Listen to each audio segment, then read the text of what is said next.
and to some degree, like any media, they react to what the big story is right now. But they have reacted, and there is a groundswell of awareness and understanding, which does seem to be reaching places that it hadn't reached a little while before. So something's definitely moving here, isn't it? Absolutely. The way I see it, in spite of the obstacles, in spite of all these obstructions, the word has got out with phenomenal, unbelievable speed, which I would never have believed was possible in a million years.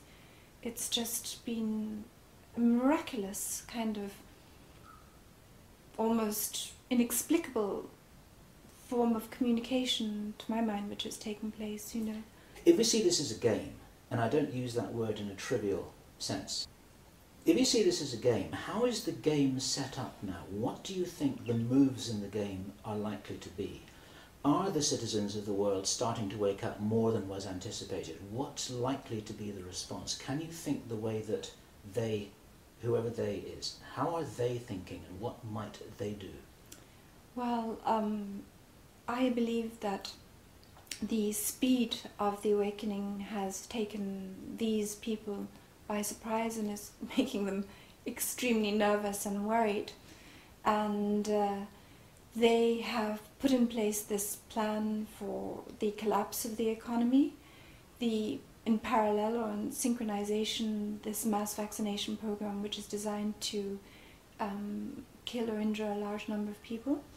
Then I think they have plans for famines and wars and various other things, and for moving countries under the control of the World Health Organization and the UN, which indeed would be the result of this pandemic declaration of one world government. I don't believe that they are very flexible and can see any way to back down now. So I think they're pressing ahead. They're even accelerating their efforts to get this vaccine into the population by stealth and secrecy. I think they're going to try and trigger a pandemic by whatever means they can in the next few days, weeks.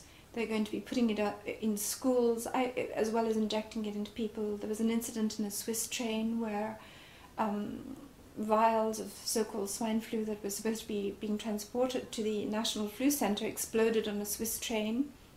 Was that avian flu or swine flu? That was swine flu, yes, okay. In April. Mm-hmm. So we have some glimpse of the methods that they're willing to use to spread disease. A very, very curious incident why it was being transported on the train at all.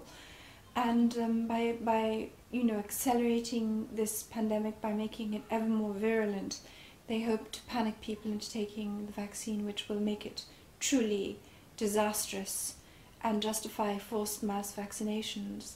And I think they hope that the hierarchical structures and the habit of obedience will be sufficient in the panic and confusion that ensues to see them through this. That's what I think they hope and believe. The habit of obedience, I love that term.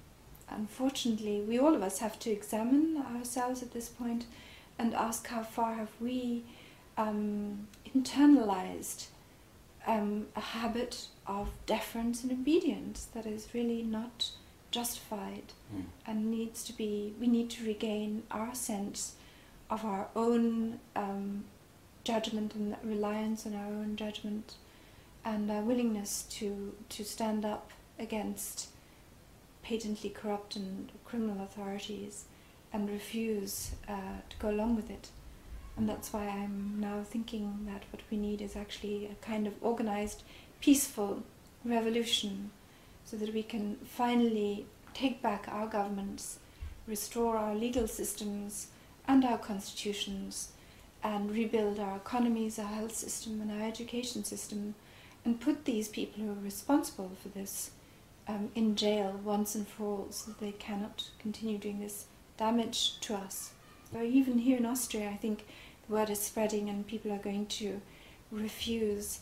It'll be interesting to see how it works out. I mean, my hope would be that the movement reaches the point where the non-violent refusal will be more than enough to destroy and shatter this plan.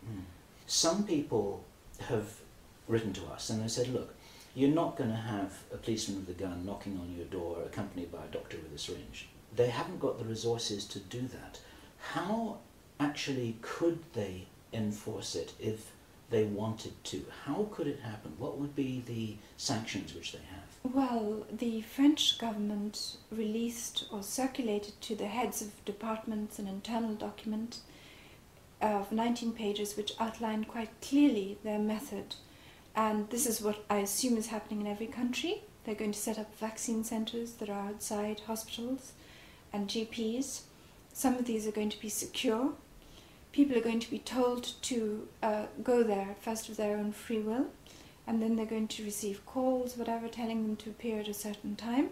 Then those people who do not come are going to eventually be collected and forced to go there. Do the resources exist to actually do that? Because you're talking about transporting and enforcing and rounding up and making contact with hundreds of thousands of people, and possibly many more than that. Absolutely. If so many people refuse, it will be impossible.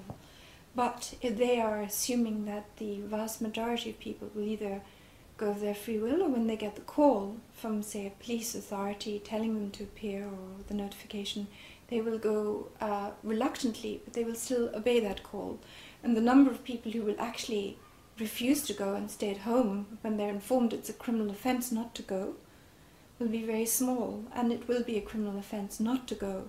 So they're assuming that the vast majority of people, when they get a call out of the blue, as is planned in Switzerland, that the police go through the registry of people who live in a canton, ring them up and tell them to go to the vaccine centres, that most will do it.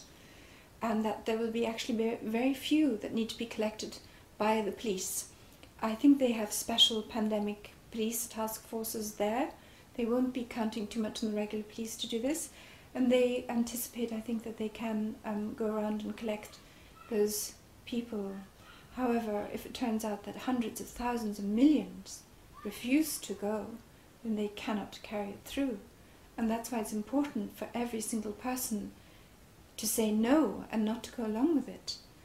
So it's a propaganda war, or a propaganda game. Absolutely. Right. They don't have the resources. They're relying on people going of their free will to these vaccine centres. And then they're relying on just being able to make a call to people, telling them it's a criminal offence not to go, putting psychological pressure on people to go. And then they're relying on a very relatively small number of people actually saying, no, I'm staying in my home, I'm not going on any account, and waiting for the police to knock on the door and drag them off. And at that point, they will have sufficient forces, if few people do it, to actually go around and collect people from their homes. Now, fear and concern for one's personal safety is a great motivator. Are you expecting, just as in 1918, that there's going to be a second wave of the existing swine flu in a mutated form, which really is a problem, accompanied by very alarmist media reports showing people dying and funerals and all of this kind of stuff, that's going to scare people into lining up for their voluntary vaccination? Absolutely, it's already happening. I think the scientists in Canada have looked at people who've died from the so-called swine flu, and they found that those people have the damage to their lungs, which is consistent with them having got the bird flu.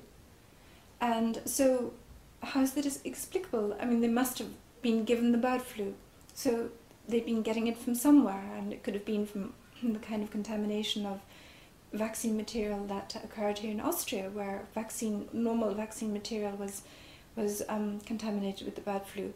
So they're already starting and trying to trigger this really virulent pandemic. The